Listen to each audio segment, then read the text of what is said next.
Good afternoon, everyone.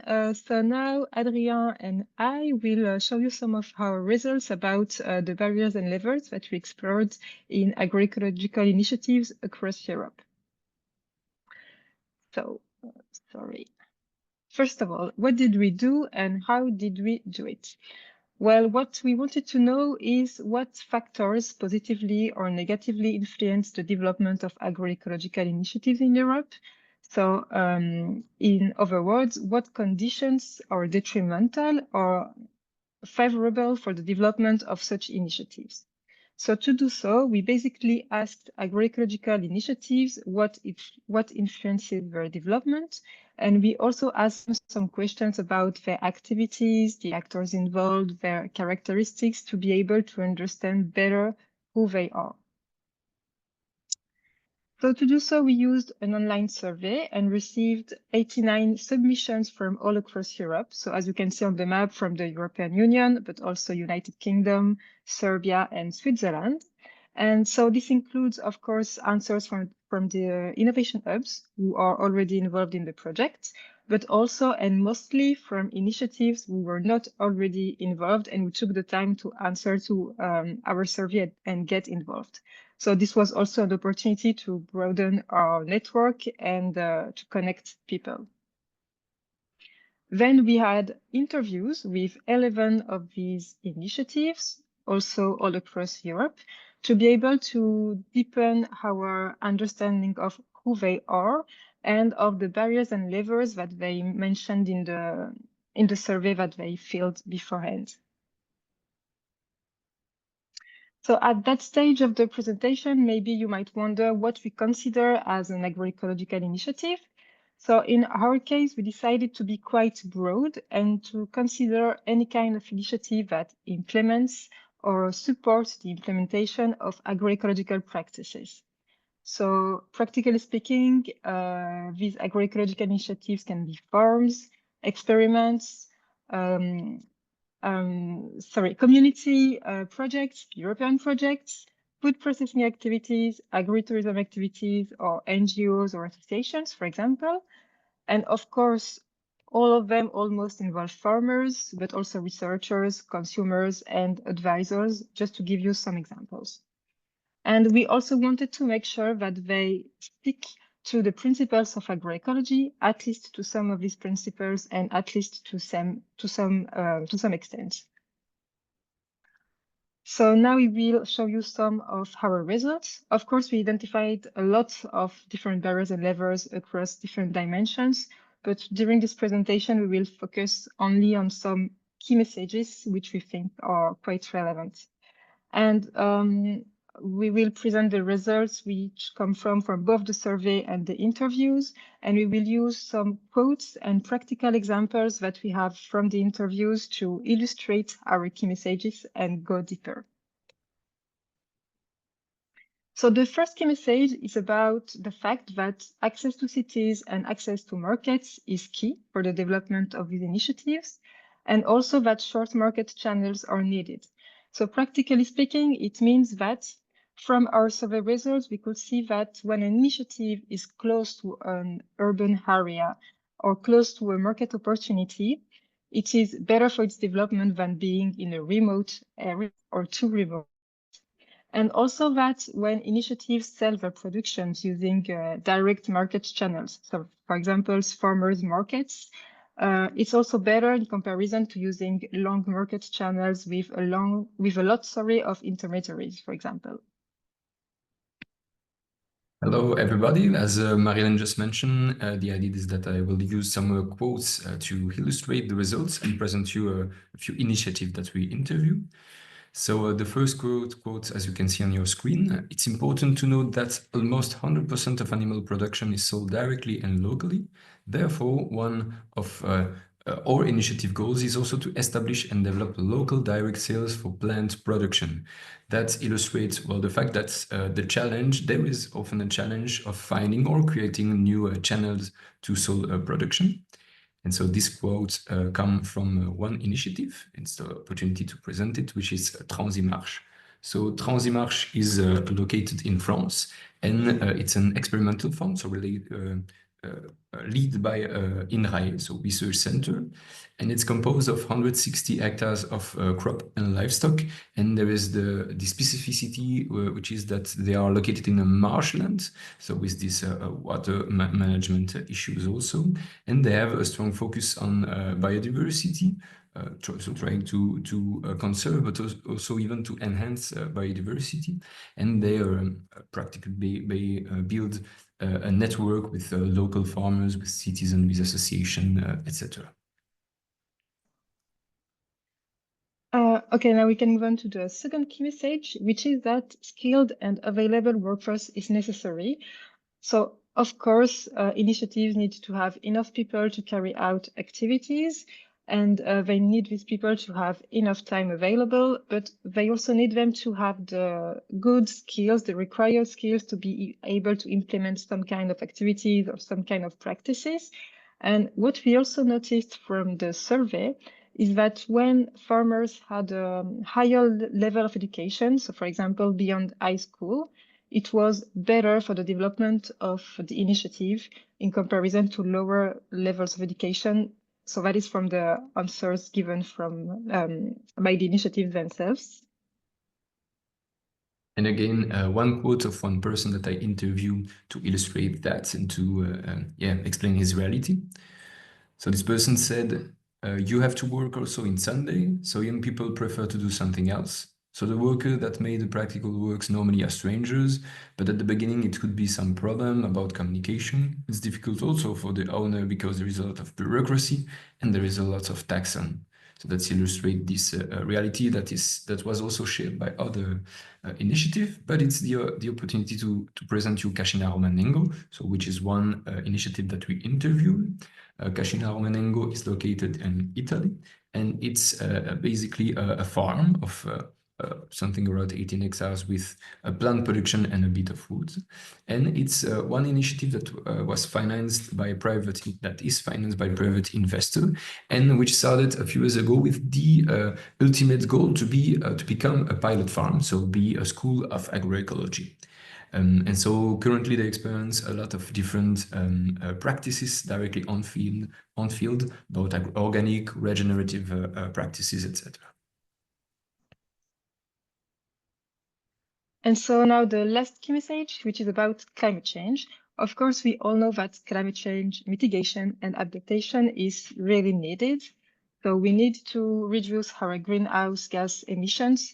And we could see that it was really clear in the answers of the initiatives that when we have climate change related events such as floods, droughts, or high temperatures, this is really detrimental to their activities and productions. And there is a need to adapt. And this adaptation is also a kind of opportunity in some cases, because, for example, it is the opportunity to introduce new crops in some regions. And what we could also see, and it was also mentioned by Pauline before, is that the fact that climate change causes big problems that we can see, that are visible, it kind of raises awareness of people, and it also fosters change and fosters transition towards agroecology, which is a way to adapt to climate change. Again, a new quote to illustrate this aspect of opportunity that can be felt by some stakeholders. So in a few words, climate change is really helping our development. I would say climate change is, of course, not good, but when it comes to adaptation, diversity is a source of adaptation and people are seeing that. So that really illustrates the aspect that climate change is also, in a way, driving the change of practices. And this quote comes from one initiative which is located in Hungary, so the Magas Association. And this association is working with a diversity of seeds and trying to share it and to spread it into a network of stakeholders. They aim to promote the diversity with, for instance, all races of seeds, and they are making also advocacy for the rights of peasant farming to act as a breeders in the system.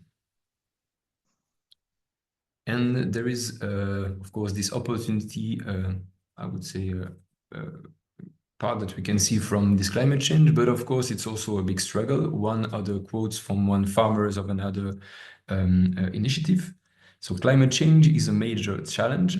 It's really negative. It's a risk because we are deploying a strategy in a world that is changing too fast. Seeing the earth as your ally and as a living thing is important and helps. And so what we can see here is really the idea that complexity of finding new strategy in a changing world can be something very seen as a barrier, especially for farmers. And so that's the opportunity to present the fourth initiative I wanted to show here to see a bit the diversity of initiative we interviewed, which is the Ghana Network Pajottenland, so located in Belgium. And it's basically a network of farmers. There were 15 farmers when they were at their peak, connected to a traditional brewery. And so they were, of course, producing cereal to make beers, but especially local cereal production with old varieties and trying to implement agroecological practices and work on a special contract to have fair incomes for the farmers. So thank you, everybody, for your attention, for listening to all we had as results for you today. Thank you both again for presenting really complex kind of research and work in such a clear, understandable way. So yeah, I really appreciate that. And it's not an easy task to do that, I'm aware. So thank you. I'm going to ask you a couple of questions from me, if that's all right. But I'll keep them to a couple because I'm aware there's not much time left and I want to maximize the amount of questions we have from other people and have a look at the Menti before we finish at 2 o'clock. So it strikes me you were talking about climate change and that really interests me, but I kind of wondered, slightly related, but with loss of biodiversity, were there any initiatives that you investigated that kind of addressed this issue in particular? Yes, exactly. Well, it was something coming, of course, into the interview, and enhancing biodiversity was mostly seen as something positive. And so some people saw that as positive, well, first because they want to pay attention to the biodiversity, so which was in the environment of the farm, but also other initiatives really seen that biodiversity as an ally to their goals. So for instance, a diversity of seeds, which is also biodiversity, as an occasion to test different varieties, to see which one is more adapted to their context, or biodiversity in terms of biological life in the soil, for example, to help through pest management. But of course, biodiversity brings also complexity, and so that's something that a lot of initiative explore, I would say. Great, thank you. Also, so the other thing I was thinking was, we're seeing a lot, and obviously we've seen this in the UK in the past couple of weeks, but across Europe, farmers out in the street protesting and making a lot of noise and very unhappy about a variety of things, but not feeling that they have the value, the economic and social value they deserve. Does any of the projects you look at kind of do they offer any solutions to some of these more socioeconomic things, these kind of that people are demonstrating so passionately about? So from the survey, we explored some socioeconomic factors, I would say. So for example, we asked them, what is your main source of income? And one thing that is interesting that we saw is that it was only when agricultural production was the main source of income of this initiative that it had a negative impact on their development. So that kind of reflects what you say about farmers' protests. And yes, and we also saw that when initiatives used like direct market channels, this is what we mentioned in the presentation, they tended to have profiles that seem to be more autonomous, more economically independent. So maybe that plays a role. And I would add from interview, but also outside of interview, we see that a key part of agroecology, really a key part is about having a fair income for the farmers, for the producers. So of course, this question appears often of the economic issue. And I would say that from one perspective, some initiative mentioned that they see agroecology really as an opportunity for selling other products, an opportunity to try to build new value chain. And so that there is here the solution of highlighting the short value chain as a solution maybe to that, or at least something to explore.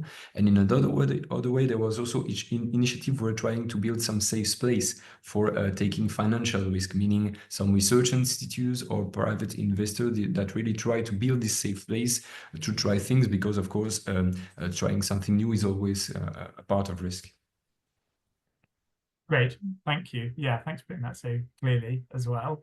The last question from me, and hopefully it's not too kind of general and philosophical, but having done all of this work that you've done and speaking to everyone that you've spoken to, what gives you hope for the future of agroecology, both of you? Maybe I can start. So what gives me hope is the fact that I could see that there is a lot of diversity in the profiles of the initiatives who answered the survey, and they seem to be successful. And so for me, that shows that there are many pathways that exist to transition towards agroecology, I would say, and that we can involve all kinds of actors also in this transition. So yes, for me, it is optimistic, I would say. It makes me optimistic. Yeah, and I would say maybe it's a more a personal answer, so that's really the results. But what give hope is also to see all those people that are really motivated at the end to try to build their different initiatives and to make them run, and especially some of them were really, I would say, trying to do their best, but not only, also dedicated part of their life to the agricultural cause. So not only agroecology, but really agricultural cause as a whole. So it was really something impressive. And that's also give me just the opportunity to quickly thanks all the initiatives that answered the survey, but also a huge thank you to the one that took the time to make the interview with me. So really thank you to those, and in general to all the farmers, but also the stakeholders that take the time to speak and work with the research, because those are really key persons for building the agricultural sector of tomorrow at the end. So thank you. Wonderful. Thank you both for your time and your knowledge and wisdom, and for sharing your research. We really appreciate that. Thank you.